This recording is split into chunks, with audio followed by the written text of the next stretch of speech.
This is the finished Crimson Cat 2, which is Crimson Attack Tank, and the part 2 was what KB Toys called it once they repackaged it and painted it red. But the funny thing, they called it part 2, or the Cat 2, is that typically when a tank is, you know, called the second or third, they've done major improvements. Well, that wasn't the case with the original toy, because it was identical to the mobat from 1982 or 3, which you see sitting here. And some of the things that I did to make it more realistic, for instance, I put hitch rings here, which you see are here, but aren't correct. You also see here where someone should sit there, but they can't. And mine, they can.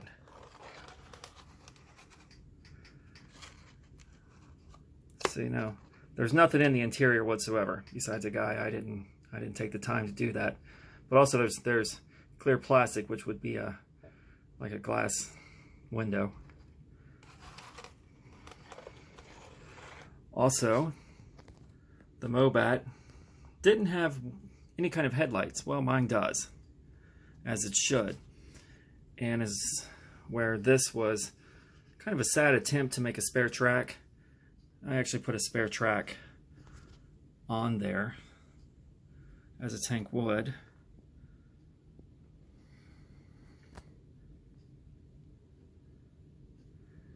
The turret, of course, is just ridiculous.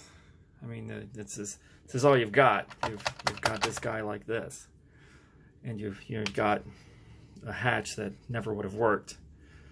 So we see on mine, the Baroness here, she's sitting in it, which is a nice move. Instead of that ridiculous gun here, I actually did something more realistic.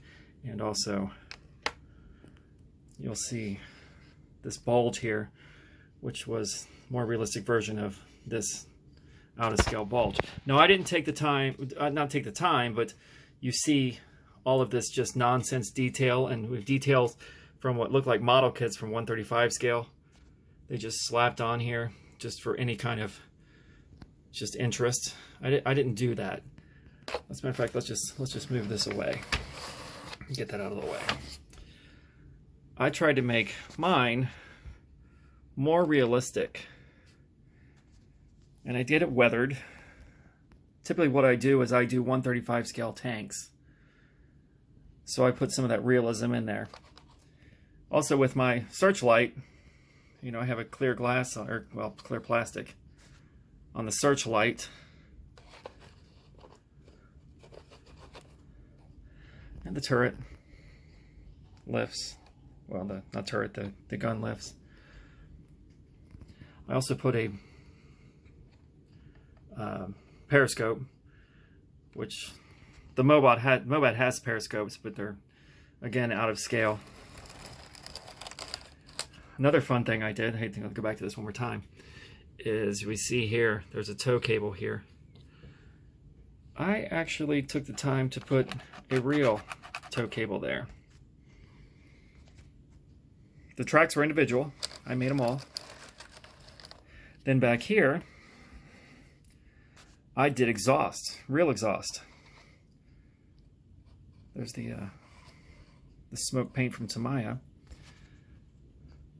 There's where the gas tanks are. I did a screen mesh in here.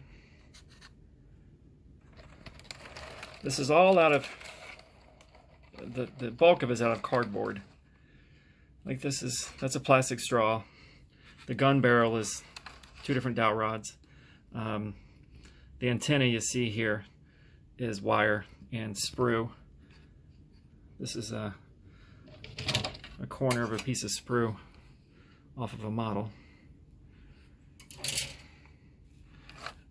I also did these hooks, these loops. What that was for in a real tank is if they need to take the turret off, they would hook into them and lift it off.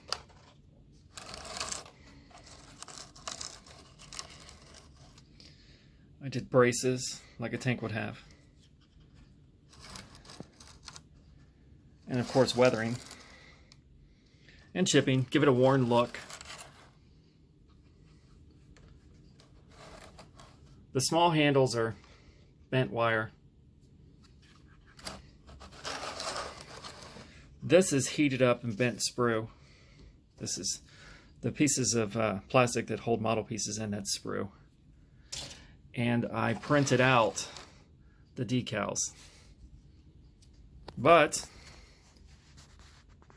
I always hated the mobat, or mobat, however it's pronounced, and thought it could be a little better.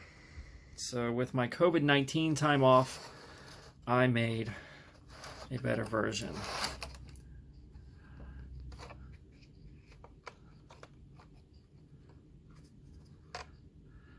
I did no interior work other than seating.